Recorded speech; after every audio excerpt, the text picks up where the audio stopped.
Today I'm checking out the Deadpool and the Wolverine in the Deadpool Legacy Collection. My question to you is this better than Chimichanga? What?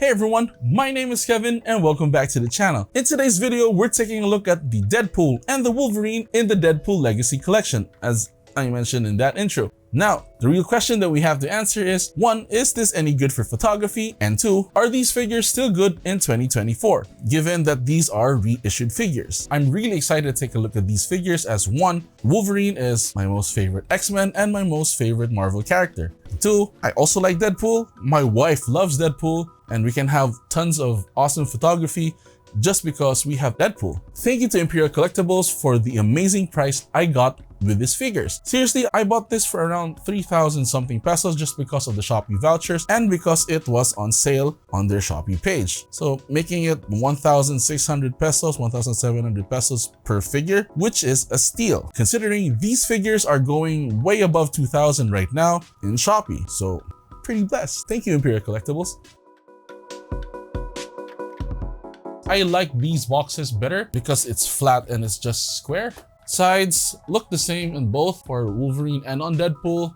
This side here looks really cool. From behind, it looks like this. So let's start with Wolverine. The Logan figure out of the box comes with the screaming head, a really crappy dog tag. I mean, we can still use this for photography, and the movie style adamantium claws, which is pretty cool. This is much better compared to the adamantium claws we get from the Love Triangle 3-pack. He also comes with this stoic head of Hugh Jackman, which is pretty clear that it is Hugh Jackman as Wolverine. Hasbro did an amazing job with the sculpt. Now for the second figure, we have Deadpool. This is what Deadpool comes with in the box. Again, as I mentioned earlier, this is from the Deadpool 2-pack with Negasonic Teenage Warhead, but from what I know now, the gun can be removed like this. So the guns are usable now here in this specific figure, which is cool. Not only that, we have Deadpool's iconic unicorn thing, which in the first movie, we've seen how or what Deadpool uses this for. If you know, you know. I mean, you should know. Deadpool out of the box comes with these two open hands, or I would say they're called jazz hands. Then we have two close-fisted hands, then two trigger finger hands, two katana wielding hands, or the knife wielding hand. We have the two katanas that are gonna be for his back, and the knife. The Deadpool hands are two sets of just plain black, and we have two sets of ones with silver. The first movie only had Deadpool with just black gloves. In the second movie, he had them with silver. The bad thing is we can't do the jazz hands or the open hands with the trigger hands. For like displaying the figure like that might look a bit weird. It's not that hard to just paint it. It would have been way better if Hasbro just painted these out of the box. Starting off with Hugh Jackman or Logan. For the head, he can go up like this, but is limited due to the hair on the back. He can only look down like that, and that is because of the peg here. It is not the peg that we had with the Wolverine Love Triangle 3-pack, but it is still pretty good for photography. For the butterfly joint, he can move back like that and move forward like that. For the hands, he can do this exactly 90 degrees, can't go further up than that. He has a bicep cut here and a double jointed elbow. He can do this and all the way like that. For the ab crunch, you can do this. You can look down on someone, and you can also do that looking up. It won't really look good for photography, but you know, you have that option. For the waist, we have this swivel here. We also have a thigh cut here for additional posability. For the legs, he can kick out like that far, just about 90 degrees. He can't kick to the back that much, but is hindering that movement. Double jointed as well. Hugh Jackman can actually touch his butt. Then for the feet, he can do just about this, I guess. It's a bit hindered because of how the pants are sculpted here.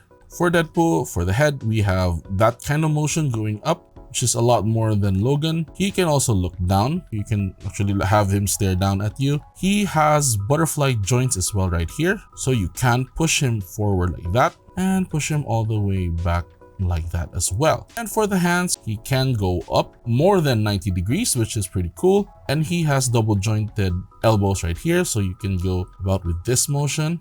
and he has a bicep cut as well, giving you access to this kind of movement for photography, which is really nice. For the ab crunch, you can move all the way like that. You can't push him back all the way because of the swords that are blocking that movement. For the legs, we have thigh cuts as well. Let's just swivel that there. He can kick all the way here, 90 degrees, kick all the way back, a lot better than Wolverine. He has a double jointed knee as well, and he can almost kick himself. No, not really, because of the scabbards of the katana. And for the feet, he can do this and all the way there, which is pretty cool. Actually, these two figures, I don't see any negatives as a photographer. They can be posed, they have expressive faces, except for Deadpool, of course. The only thing I would have wanted Hasbro to do was to add more hands for Logan. He does come with these fisted hands, but they are a bit limiting when it comes to photography. For the head, it is absolutely perfect. When you look at it from afar, you know that it is Hugh Jackman. For Deadpool, it would have been amazing for Hasbro to give us either a different head or a different way to add the expressive eyes that Deadpool is known for, especially in the movies. I would have wanted them to at least paint these ahead. This can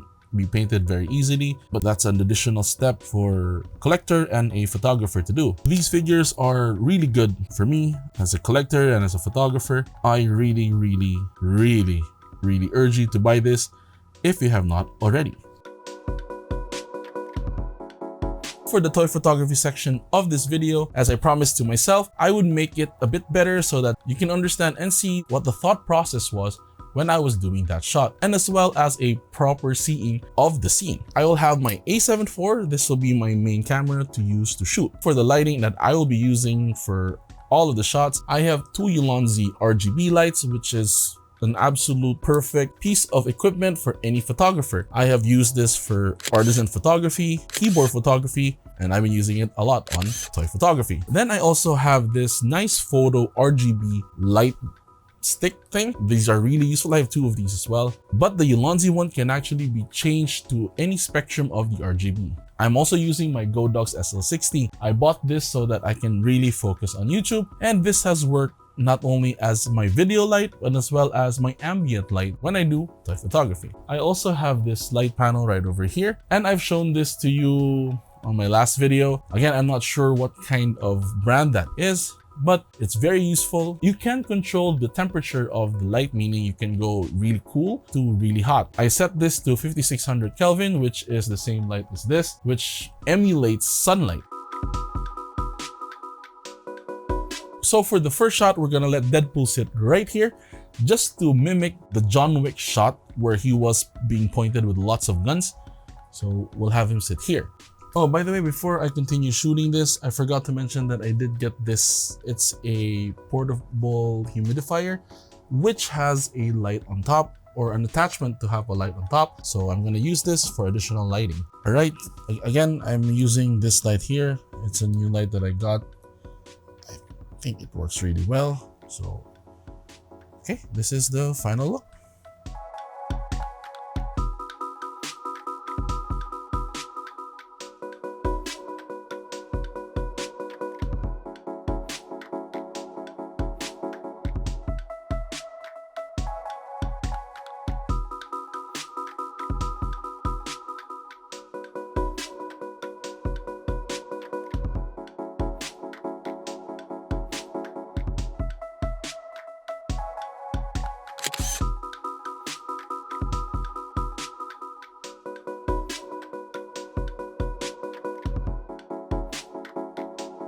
For the next setup, I'm going to be taking a shot of Logan or Wolverine. I've already done a shot for this and it's gonna be somewhere here, but I wasn't really contented with how it came out. So I'm gonna redo it again. This time, the theme for this setup is Old Man Logan, or the Logan movie, with a mixture of a cowboy and western kind of feel. I'm gonna be using accessories that I got from Crescent Moon Garments, which was supposedly for my Gambit figure. A little spoiler there. I mean, it works here, so let's try that right now. For this part, I'm going to be having this kind of diorama. I'm going to see how I can position the horse. The horse is too big. I'm just going to remove said horse. I'll have Logan standing right about here. I'm gonna put the cowboy hat somewhere here on the floor. I'm gonna position the camera right here.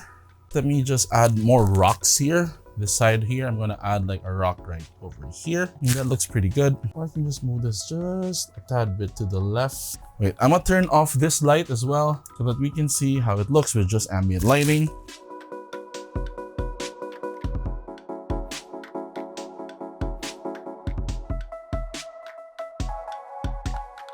So that's the setup, then we're going to shoot.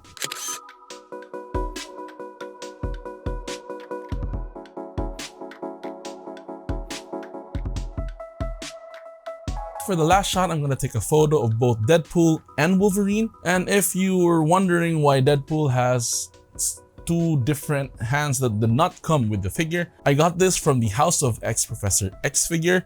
I got mine for like 600 pesos or even cheaper because of Shopee vouchers. Another spoiler, we're gonna shoot with Professor Xavier. Yes, I already have the Professor Xavier figure, so he will be in the shot right here. My concept for this is Deadpool will be riding on Professor Xavier's hover chair thing while Professor Xavier's on the floor and Wolverine is trying to chase after Deadpool. Let's see how the shot happens. I'll set this up first. So we have Deadpool riding Professor Xavier's chair right here, letting him wear Cerebro. I don't know, I find it funny that he stole this. I'm gonna be putting Professor Xavier on the floor, trying to get back his hover chair. Then we have Wolverine just getting very pissed off and just trying to get Deadpool. So I decided to add this backdrop here. I really like this backdrop because it reminds me of the Danger Room. I'm just gonna fix the background just a bit, then we're done with the photo.